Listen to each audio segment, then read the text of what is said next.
Assalamualaikum warahmatullahi wabarakatuh. Sebelumnya saya izin memperkenalkan diri. Nama saya Diana Spita dari kelas Biologi 1 semester 3 Stambuk 2020. Di sini saya akan memaparkan atau memberi penjelasan tentang sistem respirasi.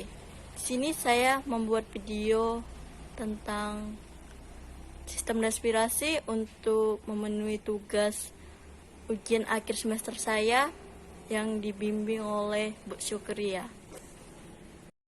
Baiklah, sebelum kita memaparkan tentang sistem respirasi atau pernapasan, mungkin kita di sini sudah tahu apa itu bernapas, karena kita tidak mungkin melepaskan satu hari itu terlepas dari bernapas, karena kita itu butuh bernapas. Tahu nggak kalau kita bernapas rata-rata 12-18 kali dalam 1 menit. Artinya dalam satu hari kita bisa bernapas sebanyak 17.280 kali. Wow, walaupun kita kelihatan proses bernapas kita mudah, tapi proses yang ada di dalam tubuh kita tidak mudah loh. Baiklah, simak selanjutnya yang akan kita bahas.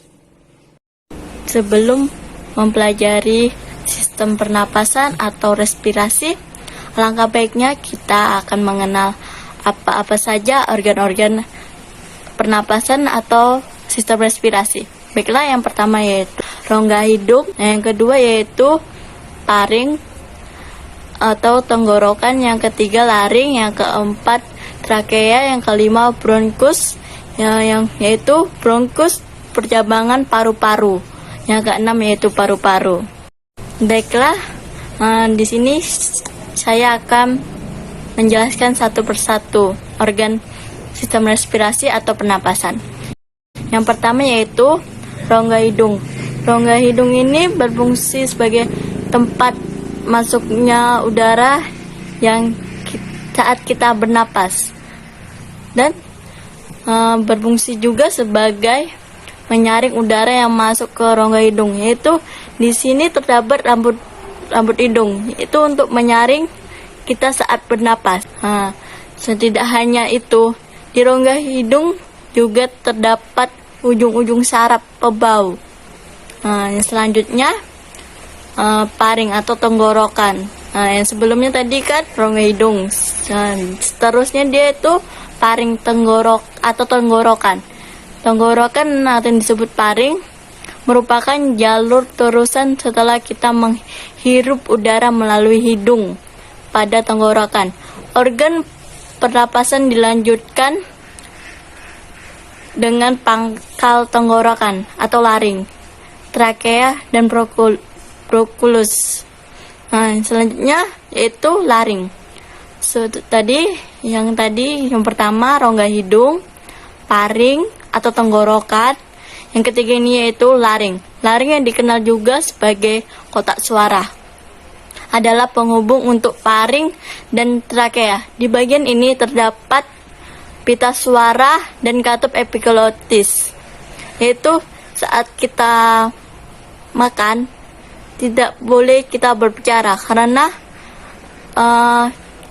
saat epiglotis itu akan terbuka pada saat kita makan. Saat kita berbicara itu katup epiglotisnya akan tertutup. Pada saat makan kita tidak boleh berbicara. Berbicara kita epiglotis itu akan tertutup. Maka yang memisahkan saluran makanan dengan saluran darah itu katup epiglotis tersebut. Selanjutnya trakea atau batang tenggorokan. Trakea menghubung sebelum trakea itu tadi yang pertama rongga hidung, paring atau tenggorokan, laring, kotak suara yang dekat paring kan. Yang keempat itu trakea atau batang tenggorokan. Trakea menghubungkan laring dengan bronkus dan menjadi jalan bagi udara dari leher ke bagian dada. Bentuknya seperti pipa. Fungsi utamanya sebagai jalur udara untuk masuk dan keluar dari paru-paru. Organ trakea ini tersusun atas cincin seperti cincin bentuknya. Itu tulang rawan dan terdapat di depan kerongkongan. Yang selanjutnya itu bronkus. Tadi kita bahas pertama rongga hidung, paring, laring, trakea. Yang selanjutnya itu yang kelima bronkus. Bronkus merupakan perjabangan dari trakea menuju paru-paru kanan dan kiri. Setelah melewati bronkus, perjabangan akan diteruskan oleh bronkulus dan berakhir. Yaitu nanti di setiap perjabangan itu ada alveolus. Alveolus atau adalah gelombang udara yang di ujung-ujungnya nanti. Bronkus dan bronkulus berfungsi sebagai jalur udara dari trakea menuju paru-paru. Yang selanjutnya akan kita bahas paru-paru. Paru-paru merupakan organ vital pernapasan yang dibungkus oleh lapisan bernama pleura. Letaknya berada di rongga dada, di atas diafragma. Bentuknya mirip seperti spons dan terdiri dari dua bagian, yaitu kiri dan kanan. Paru-paru ini kiri hanya memiliki 2 segmen, sementara paru-paru yang sebelah kanan mempunyai 3 segmen. Baiklah, kita selanjutnya akan membahas bagaimana proses pernapasan atau sistem respirasi.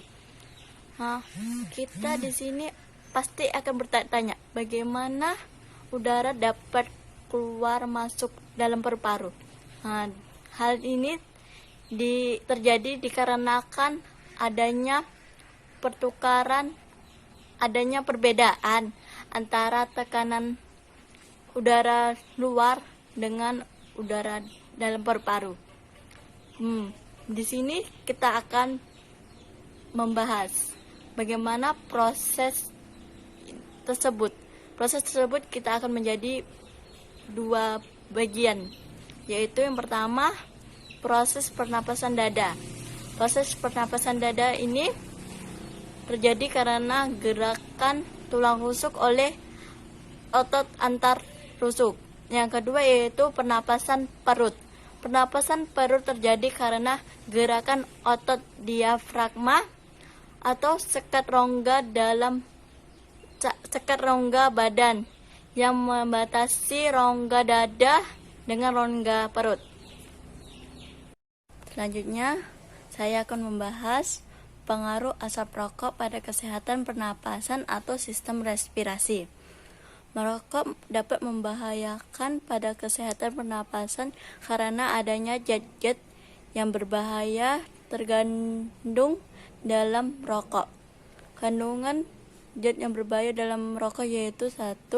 Karbon monoksida, yang kedua yaitu amonia, yang ketiga tar, yang keempat nikotin, yang kelima gas oksidan, yang keenam benzene.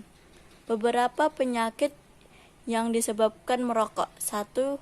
Penyakit paru-paru yang terjadi adalah partikel asap rokok seperti benzofiren, ureten yang dikenal sebagai karsinogen, yaitu zat penyebab kanker. Yang kedua, penyakit jantung. Yang ketiga, dapat mempengaruhi kesehatan organ reproduksi, baik pada pria dan wanita. Yang saya jelaskan pertama yaitu pada pria. Merokok dapat menyebabkan impotensi, mengurangi reproduksi sperma, dan kanker testis. Sedangkan pada wanita dapat mengurangi kesuburan dan meningkatkan resiko terkena kanker serviks. Yang keempat yaitu dapat mempengaruhi kesehatan otak. bisa menyebabkan kerusakan otak dan meningkatkan resiko stroke.